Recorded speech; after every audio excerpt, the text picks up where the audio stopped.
प्रधानमंत्री नरेंद्र मोदी जी के नेतृत्व में भारतीय जनता पार्टी की सरकार ने बनाए।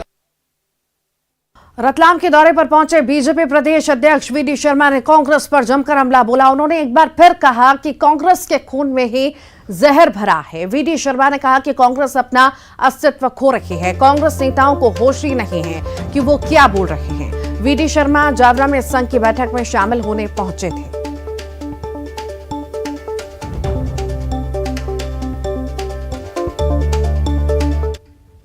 कांग्रेस जिस प्रकार से देश के अंदर व्यवहार कर रही है, माननीय प्रधानमंत्री जी के बारे में लगातार अपशब्दों का उपयोग करना, जबकि पूरी दुनिया, देश नहीं दुनिया का हमारे देश पर, हमारे प्रधानमंत्री पर इतना विश्वास जागृत है, नेतृत्व के प्रति जनता का भी और दुनिया का जिस प्रकार से आज विश्वास बना है, लेकिन कांग्रेस के खून में ही फूट डालो, राज करो। और जिसको मैं कहूँ, कल मैंने कहा था कि कांग्रेस के खून में ही जहर भरा हुआ है और कांग्रेस अपना अस्तित्व खो रही है देश के अंदर। कांग्रेस के नेता अप्रासंगिक हो गए, इसलिए ये अनाप शनाप कुछ भी बोलते हैं, इनको होश ही नहीं रहता क्या बोल रहे हैं।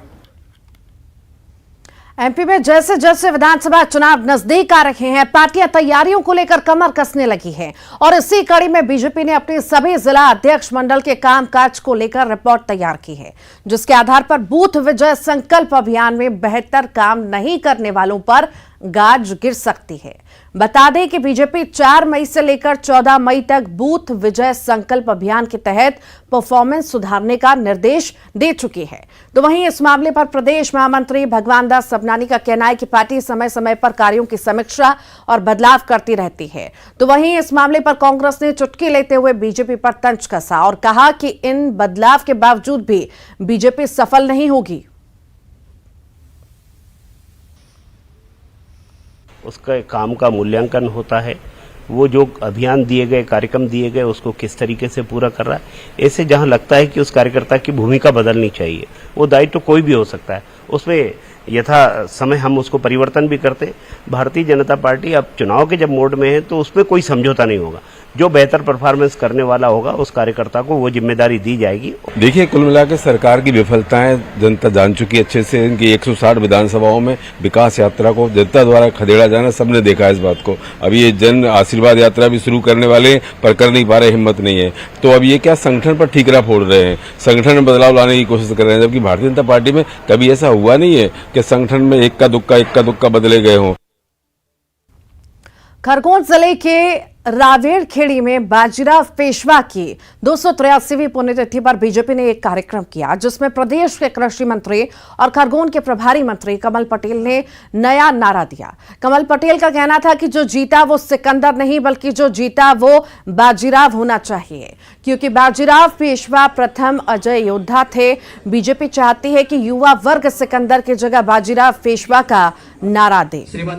पेशवा स्मृति प्रतिष्ठान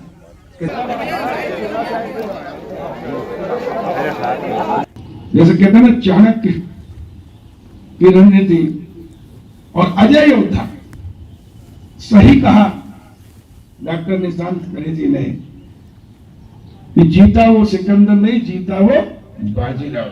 क्योंकि जितने भी युद्ध लड़े वो किन कठिन परिस्थिति में लड़े थे, उसके बावजूद सभी युद्ध जीते।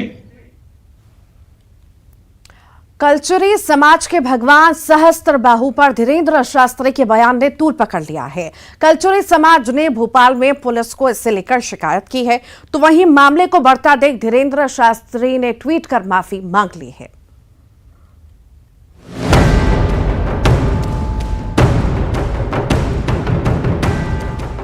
भगवान सहस्त्रबाहु को लेकर धीरेन्द्र शास्त्री के बयान का विरोध शुरू हो गया है। कलचुरी समाज ने भोपाल में पुलिस को ज्ञापन सौंपा और कार्रवाई की मांग की। आज हम लोग कलचुरी समाज के लोग एकत्रित हुए हैं। हम लोग धीरेन्द्र शास्त्री जी ने जो भगवान सहस्त्रबाहु जी को लेकर अनर्गल टिप्पणी की है, उनकी आदत बन गई है। वो एक्चुअली अहंकार और घमंड से भरपूर हो गए हैं। सिर्फ अनर्गल बयानबाजी करके वो लोगों का ध्यान भटकाना चाहते हैं, अपनी छोटी सी हल्की सी लोकप्रियता हासिल करना चाहते हैं। उधर मामले के तूल पकड़ने पर बागेश्वर धाम प्रमुख ने ट्वीट किया और लिखा, सहस्त्रबाहु को लेकर जो भी कहा उसका खेद है।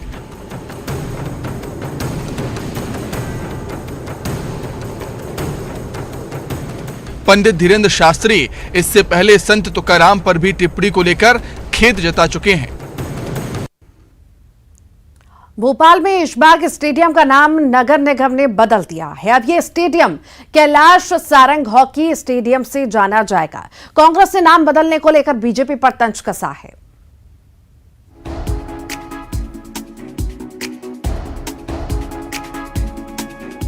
मध्य प्रदेश में एक बार फिर नामचीन जगह का नाम बदल दिया गया। भोपाल नगर निगम ने राजधानी के ऐशबाग स्टेडियम का नाम बदला है। अब बीजेपी के वरिष्ठ दिवंगत नेता कैलाश सारंग के नाम पर stadium Kailash Sarang hockey stadium कहलाएगा।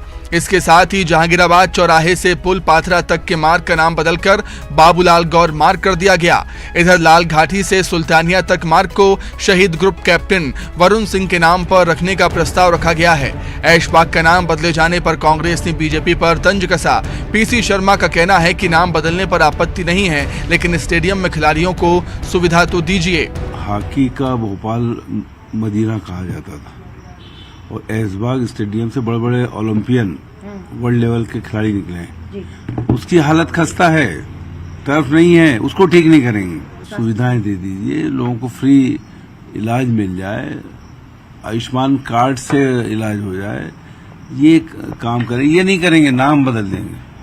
और हम कह रहे हैं कि नाम पूरे हिंदुस्तान का बदल दो, हर चीज का बदल दो, लेकिन लोगों को सुविधाएं उपलब्ध करा दो, महंगाई और बेरोजगारी कम करो। राजधानी भोपाल के अलावा कई जगहों के इससे पहले भी सरकार ने नाम बदले हैं और इसे लेकर कांग्रेस हमलावर रही है।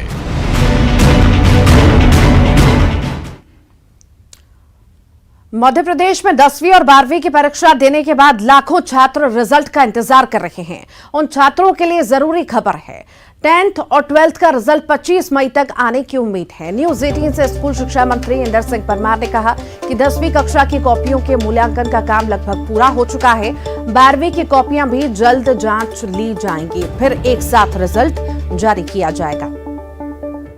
और 12वीं बोर्ड की परीक्षाओं का परिणाम 25 मई तक हम डिक्लेयर कर देंगे। कोशिश करेंगे जल्दी हो जाएगा। अधिकतम हमारी जो समय सीमा है 25 मई है, उस समय तक हम परिणाम को डिक्लेयर कर देंगे। सर, एक ही साथ घोषित होगा 10वीं और 12वीं का रिजल्ट? एक साथ। इंदौर में नारकोटिक्स विभाग ने बड़ी कार्रवाई करते हुए एक तस्कर को गिरफ्तार किया है, जिसके पास से 80 किलो से अधिक अफीम बरामद की गई। बरामद अफीम की कीमत 2 करोड़ 40 लाख रुपए है। तस्कर मणिपुर से अफीम लेकर गुजरात जा रहा था। मुखबिर की सूचना पर बेटमा बाईपास से तस्कर को गिरफ्तार किया गया है।